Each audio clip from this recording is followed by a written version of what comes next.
মেয়েরা জানেনই না তাদের জন্য আইন আছে, মেয়েরা জানেনই না থানায় যাওয়া দরকার, আমাদের জন্য এত এত ল হয়েছে, এত এত প্রকল্প।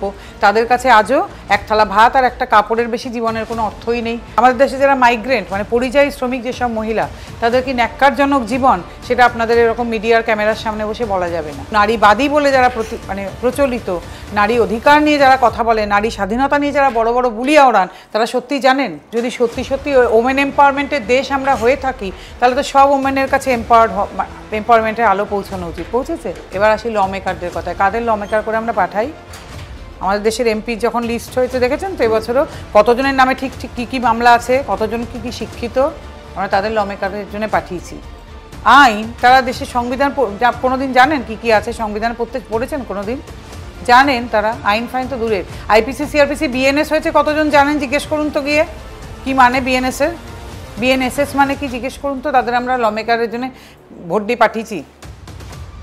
কোথাও কি মনে হয় ধরুন জেন্ডার স্টাডিজ এখন তো পড়ানো হয় বিভিন্ন বিশ্ববিদ্যালয়, জেন্ডার স্টাডিজের সিলেবাস বলুন বা জেন্ডার স্টাডিজের গবেষণার বিষয় বলুন, বেশিরভাগ ক্ষেত্রে কেন বলবো 90% বেশি ক্ষেত্রেই সেগুলো তো কোথাও কোথাও মনে হয় নারীবাদী। হ্যাঁ, নারীবাদী না। আমাদের দেশে জেন্ডার ইকুয়ালিটি আর জেন্ডার স্টাডিজের মূল কথা কি হলো বলুন তো?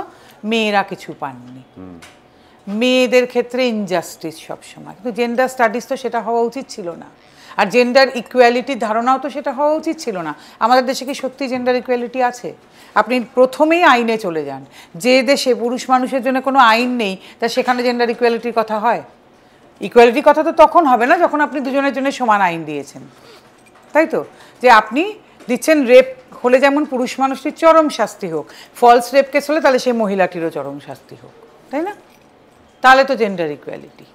আজকে আপনি বধূ নির্যাতনের মামলা আনলেন, ডোমেস্টিক ভায়োলেন্সের মামলা আনলেন, তাহলে এগুলো ফলস হলে কি হবে সেটা আনলেন না। আপনি ওপেন এন্ড ছেড়ে দিচ্ছেন, তাহলে তো হবে না। তো আমার কথা উল্টোটা তো করতে হবে আপনাকে, তবে কি না ইকুয়ালিটির কথা হবে। এখানে তো ইকুয়ালিটি কিছু নেই তো আমাদের দেশে, তাহলে আপনি কোথা থেকে জেন্ডার ইকুয়ালিটির কথা বলেন? এখানে তো নেই।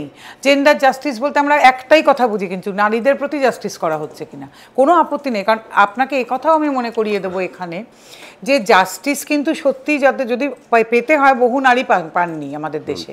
আপনি যদি প্রান্তিক অঞ্চলে চলে যান, যেখানে যেখানে এখনো না মেয়েরা কিছু পাননি, মেয়েরা জানেনই না তাদের জন্য আইন আছে, মেয়েরা জানেনই না থানায় যাওয়া দরকার, আমাদের জন্য এত এত ল হয়েছে, এত এত প্রকল্প।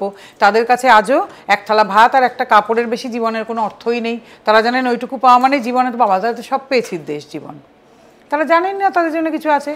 আমাদের দেশে যারা মাইগ্রেন্ট মানে পরিযায়ী শ্রমিক যেসব মহিলা, তাদের কি ন্যাক্কারজনক জীবন, সেটা আপনাদের এরকম মিডিয়ার ক্যামেরার সামনে বসে বলা যাবে না, কারণ সেটা বলা যায় না, সেটা এত অশ্লীল। তাদের জন্য কি করা হয়েছে আমাদের দেশে? যারা আমাদের এই এত এসি সেমিনার হলে বসে কফি খেতে খেতে নারী স্বাধীনতা নিয়ে আলোচনা করেন, যারা নারী, আমি কাউকে ছোট করতে চাই না, কিন্তু নারীবাদী বলে যারা প্রচলিত, নারী অধিকার নিয়ে যারা কথা বলে, নারী স্বাধীনতা নিয়ে যারা বড় বড় বুলিয়া ওড়ান, তারা সত্যিই জানেন? আমরা জানি। কারণ আমার প্রথম মনে হয়েছিল পুরুষ অধিকার নিয়ে কাজ করতে গেলে আগে নারী স্বাধীনতা বা নারী অধিকারের কথা জানা উচিত। আমরা কিন্তু জানি যে এক্স্যাক্টলি নারীদের সিচুয়েশনটাও আজকে কি। তাহলে জেন্ডার জাস্টিস বা ইকুয়ালিটি বা যদি সত্যি সত্যি ওমেন এম্পাওয়ারমেন্টের দেশ আমরা হয়ে থাকি, তাহলে তো সব ওমেনের কাছে এম্পাওয়ারমেন্টের আলো পৌঁছানো উচিত। পৌঁছেছে? পৌঁছেছে? আপনি যে কথা বললেন তার গভীর এবং ব্যাপক অর্থ আছে। সেক্ষেত্রে আমাদের সংবিধানে খুব পরিষ্কারভাবে লেখা রয়েছে জাতি, ধর্ম, বর্ণ, লিঙ্গ নির্বিশেষে আমরা সবাই এদেশে সমান। কিন্তু আশ্চর্য ব্যাপার, শুধুমাত্র বিভিন্ন সংরক্ষণ বিল চাপিয়ে দেওয়া হয়েছে শুধুমাত্র এই স্লোগানে যে পিছিয়ে পড়া অংশকে সামনে নিয়ে আসতে হবে। সেটা আপনার লেজিসলেশনে রয়েছে, সেটা এক্সিকিউটিভে রয়েছে, সেটা অন্যান্য জায়গাতেও রয়েছে।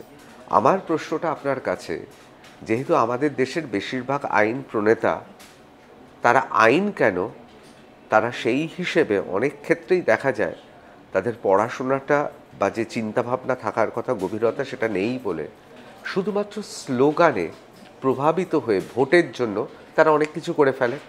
যেমন এই যে ধরুন নারী সংরক্ষণ বা যে কোনো ধরনের সংরক্ষণ বিল, সেক্ষেত্রে কোথাও কোথাও তো সেই অংশের মেধাকে আটকানো হচ্ছে, শুধুমাত্র সংরক্ষণের জন্য এগিয়ে নিয়ে আসা হচ্ছে। আপনার কি মনে হয় এবার সময় এসেছে এগুলো পর্যালোচনা করা? সব কিছুই পর্যালোচনা করা। আমাদের দেশের সংবিধান তো 15 যা বলে 21টাই বলে না। আমাদের দেশে নারী আর শিশুকে এক ব্র্যাকেটে রাখা হয়, নারীদের তো সবার আগে এর প্রতিবাদ করা উচিত, নারী আর শিশুদের প্রোটেকশন দিতে হবে। তা নারীরা কেন প্রতিবাদ করেন না? তারা তো এম্পাওয়ার, তারা তো ইকুয়ালিটির জন্য লড়ছেন, তাদের প্রতিবাদ করা উচিত ছিল না যে আমরা কেন শিশুর সঙ্গে এক জায়গায় থাকবো? নারী, শিশু, বৃদ্ধ, প্রতিবন্ধী এদেরকে এক কোটায় ফেলে দেওয়া হয়েছে। নারীদের তো সবার আগে লজ্জা পাওয়া উচিত ছিল। ওনারা আবার পুরুষের সঙ্গে কী লড়াই করবেন ইকুয়ালিটির জন্য? ওনাদেরকে তো ওই দুধ ভাত বলে না, ওইটা করে রেখে দেওয়া হয়েছে। তো সবার আগে তো নারীদের থেকে প্রতিবাদ আসা উচিত ছিল, তখন ওনারা প্রতিবাদ করেন না কেন বলুন তো? তখন আবার ওনারা ভিকটিম কার্ড অবলা করে খেলতে চাইছেন, কারণ তখন সুবিধা নেওয়া যাবে। এখানে আমার খুব প্রবলেম হয়, যদি সত্যি লড়াইয়ের ময়দানে নামবো তাহলে ওইখানে সবার আগে প্রতিবাদ করে পুরুষের সঙ্গে খোলাখুলি ময়দানে নামতে আসবো, তাই না? এবার আসি ল মেকারদের কথায়। কাদের ল মেকার করে আমরা পাঠাই? আমাদের দেশের এমপি যখন লিস্ট হয়েছে দেখেছেন তো এবছরও কতজনের নামে ঠিক ঠিক কী কী মামলা আছে, কতজন কী কী শিক্ষিত, আমরা তাদের ল মেকারের জন্য পাঠিয়েছি। আইন, তারা দেশের সংবিধান কোনোদিন জানেন কি কি আছে সংবিধান পড়েছেন কোনোদিন?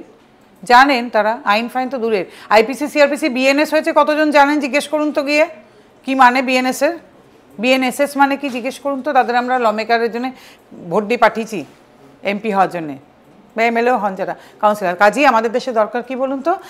আপনি কাউন্সিলর হওয়ার জন্য আপনার কতটুকু শিক্ষাগত যোগ্যতা, এমএলএ হওয়ার জন্য কি শিক্ষাগত যোগ্যতা, এমপি হওয়ার জন্য শিক্ষাগত যোগ্যতা আমাদের আছে কিছু? সব ক্রাইটেরিয়া থাকা উচিত, যে এটা না হলে আপনি কাউন্সিলর হতে পারবেন না, এটা না হলে আপনি এমএলএ হতে পারবেন না, এটা না হলে আপনি এমপি হতে পারবেন না। সবার আগে তো এসব ছাঁটাই হওয়া উচিত। প্রত্যেক বছর পারফরমেন্স অ্যাপ্রাইজাল থাকা উচিত, যে গত বছর কি কি করলেন সেই হিসেবে। জনগণের টাকা সেই হিসেবে আপনার না আপনার মাইনে হবে তো, আপনার অ্যাটেন্ডেন্সের ভিত্তিতে আপনার প্রত্যেক বছর মাইনে হবে এমপি হিসেবে। না আপনি একবার এমপি হয়ে যেতে পারলে আপনার আর কি 5 বছর থাকতে পারলে তো আপনার জীবন বনে গেল। ওনারাও জানেন। আপনি বলে দিন তো যে প্রত্যেক বছরের অ্যাপ্রাইজালের ভিত্তিতে আপনার মাইনে হবে, সেই হিসেবে আপনি সব পাবেন। এসব ফ্রি বাংলো, ফ্রি ইলেকট্রিসিটি কিছুই আপনি পাবেন না। আপনি যে হিসেবে কাজ করবেন সেই হিসেবে আপনার মাইনে হবে। অ্যাটেন্ডেন্সের হিসেবে, এরকম কলেজে টলেজে হয়, অ্যাটেন্ডেন্স এত থাকতে হবে, 75% অ্যাটেন্ডেন্স, সেই হিসেবে আপনি টাকা পাবেন। দেখুন তো কজন যায়। বলে দিন তো প্রত্যেককে দল থেকে কোনো টাকা দেওয়া হবে না, নিজের টাকার ভিত্তিতে আপনি ইলেকশন লড়বেন।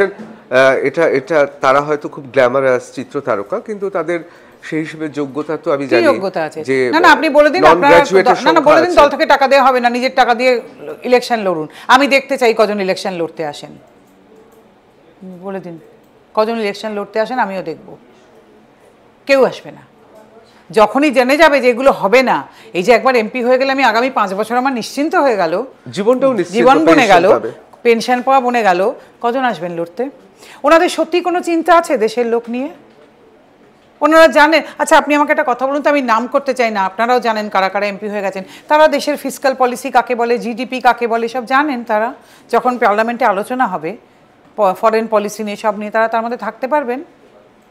পারেন তারা থাকতে? তারা চিন্তা করেন পার্লামেন্টে এই যে শীতকালীন অধিবেশন আসছে কত তারিখ থেকে, সেটা তারা খবর রাখেন? তাদের চিঠিপত্র গেলে তারা হয়তো যাবেন, তখনও তারা ব্যস্ত হয়ে যাবেন কী কী সাজগোজ করবো আমরা, কী ভালো শাড়িটা আবার পরে যাব, আর দিল্লিতে গিয়ে থাকবো কদিন, ধরুন কি বাজারহাট কী করা যাবে, এই সমস্ত নিয়ে।